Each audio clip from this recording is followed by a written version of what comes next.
বিভিন্ন মন্দিরে বা ছবিতে হনুমানজির গায়ের রং লাল বা কমলা কেন জানো? কারণ জানলে অবাক হয়ে যাবে।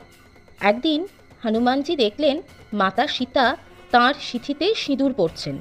হনুমানজি জিজ্ঞেস করলেন, মা, আপনি সিঁদুর পরছেন কেন? মাতা সীতা বললেন, তিনি সিঁদুর পরেন শ্রীরামের দীর্ঘায়ু আর মঙ্গলের জন্য। এই কথা শুনে হনুমানজি ভাবলেন, যদি এইটুকু সিঁদুরেই প্রভুর মঙ্গল হয়, তাহলে সে পুরো শরীরে সিঁদুর লাগালে তো আরও বেশি মঙ্গল হবে। আর তারপরই হনুমানজি নিজের সমগ্র শরীরে সিঁদুর মেখে উপস্থিত হলেন প্রভু শ্রীরামের মঙ্গলের জন্য। তাই অধিকাংশ হনুমানজির প্রতিমা লাল বা কমলা রঙে দেখা যায় এবং তাঁর পূজায় সিঁদুর অর্পণ করা হয়। এই কমলা বা লাল রং শুধু রং নয়, এটি হনুমানজির অসীম ভক্তি আর শক্তির প্রতীক।